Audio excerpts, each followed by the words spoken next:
Shalom everyone and welcome back to my channel. So for today, we're gonna discuss why you should stand with Israel.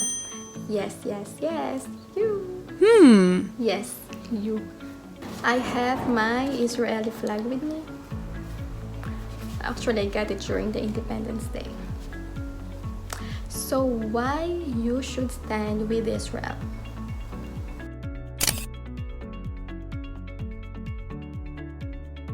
First, because God says He will bless those who bless them. Genesis 12:3 says, I will bless those who bless you, and I will curse those who curses you. And through you, all the nations of the earth will be blessed. Before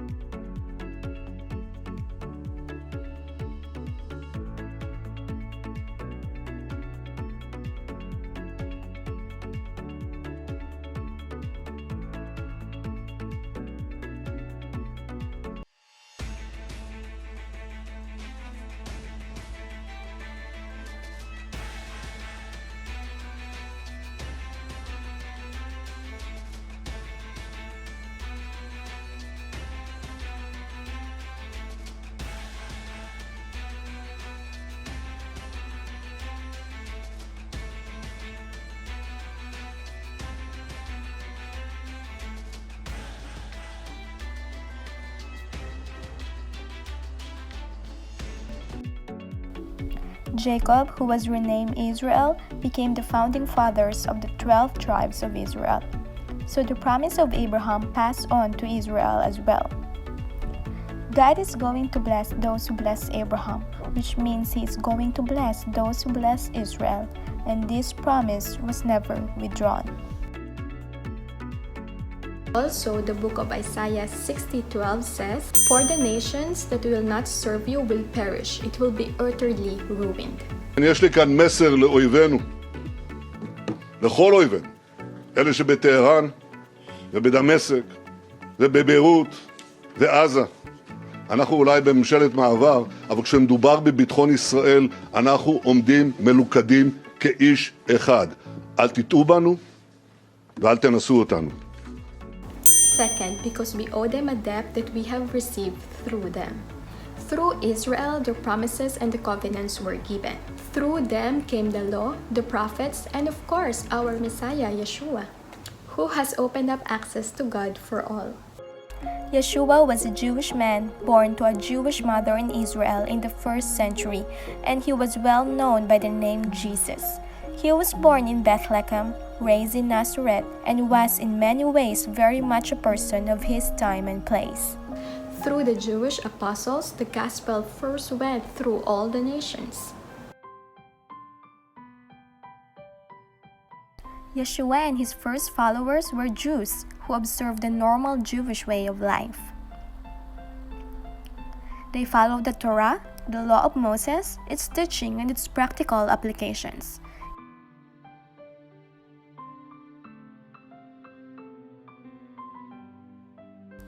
So why you as a believers will not stand with Israel, as your Messiah came from them?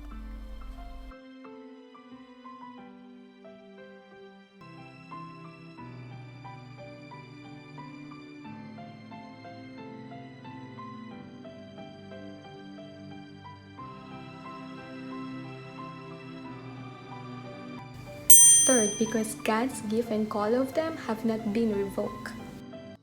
Though most Jews have not yet responded to the gospel, this has not invalidated God's plan for them, which He will ultimately fulfill.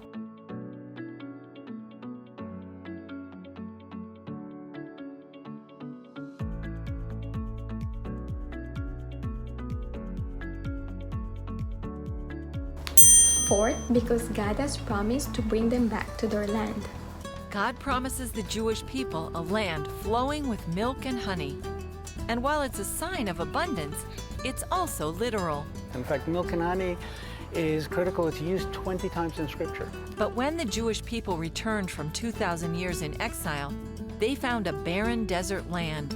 And Orthodox Jewish author Moshe Kempinski says that was all in God's plan.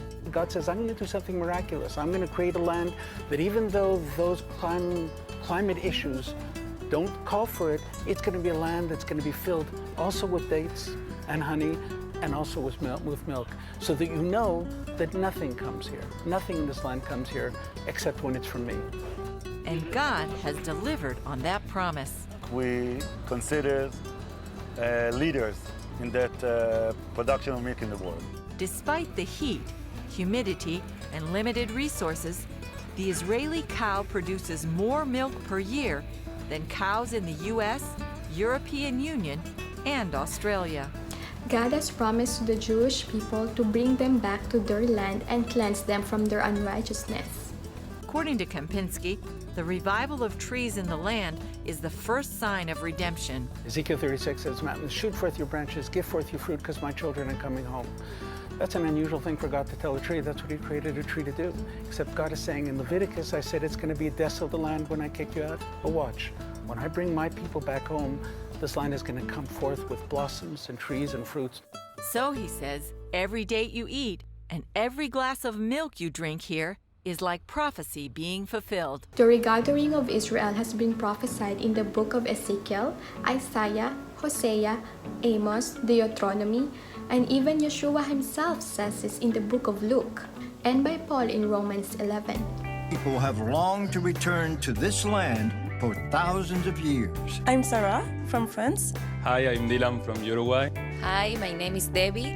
I'm from Córdoba, Argentina. I'm Nikita from Russia. Hi, my name is Gadi. I'm from Brooklyn, New York, and I made Aliyah in December. I'm a lawyer in New York, and I'm here because it's the only Jewish state there is. It's called Aliyah, literally going up. Taken from biblical times, the term describes when people went up to Jerusalem to worship at the temple. Now it means immigrating or returning to Israel.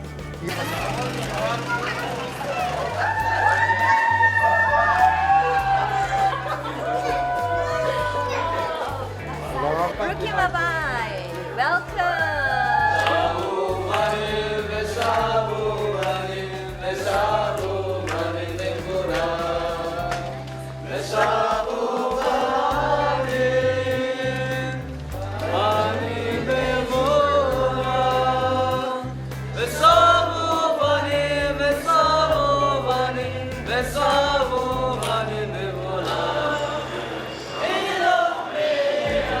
God promised Abraham and his descendants the land of Israel as an everlasting possession.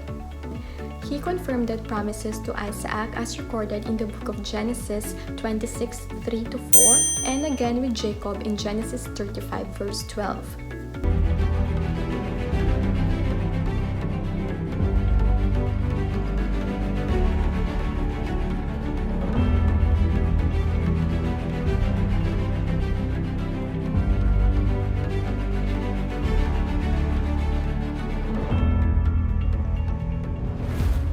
Fifth, because the time of Gentiles have been fulfilled.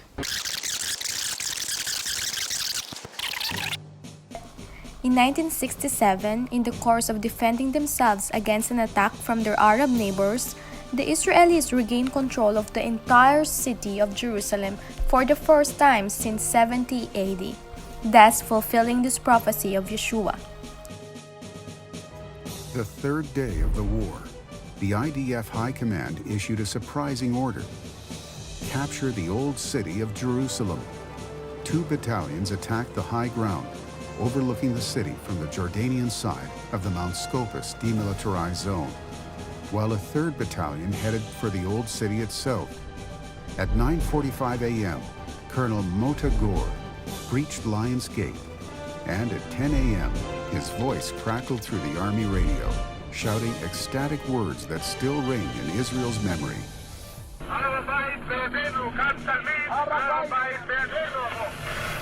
The Temple Mount is in our hands.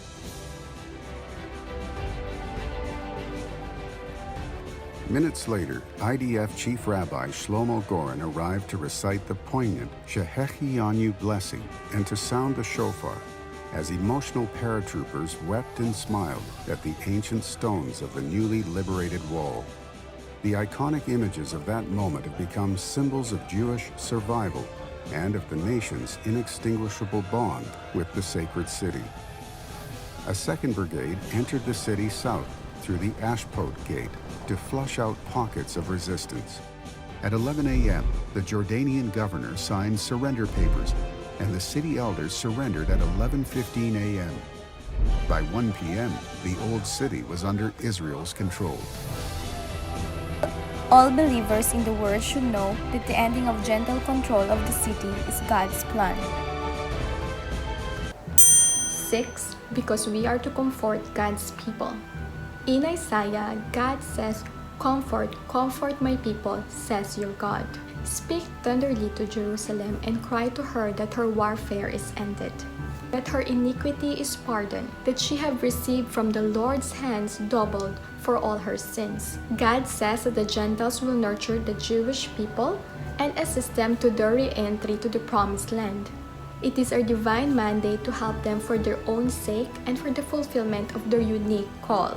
God is asking us to be involved with them. מה קרה? איפה אנחנו נמצאים?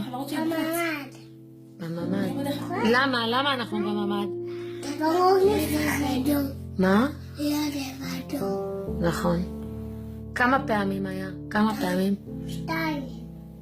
הנה, אתם שומעים?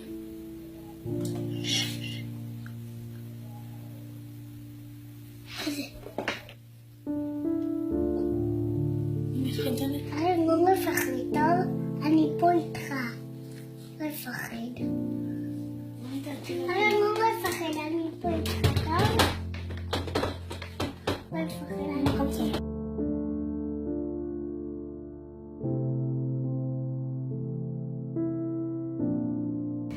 7. Because we need to stand up against anti-Semitism.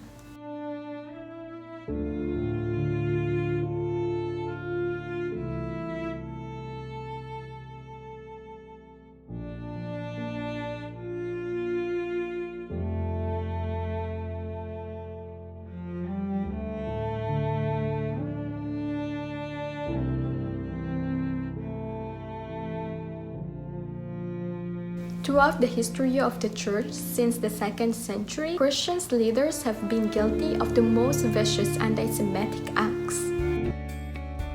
But that changes now.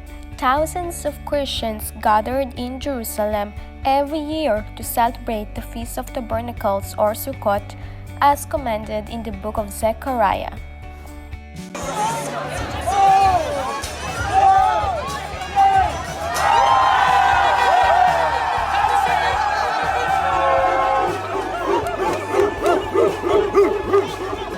Shalom, shalom, shalom.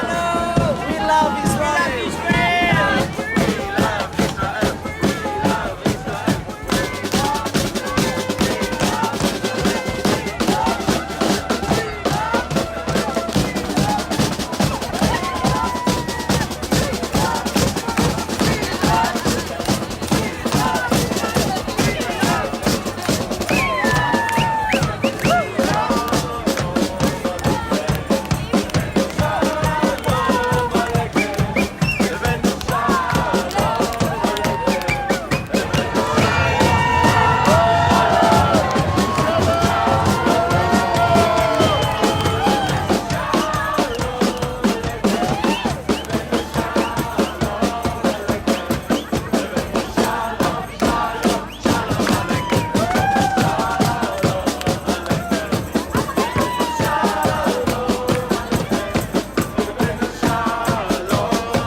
Because God is working with them to work out His plan for the world. If you want world peace, pray and help the Jewish people.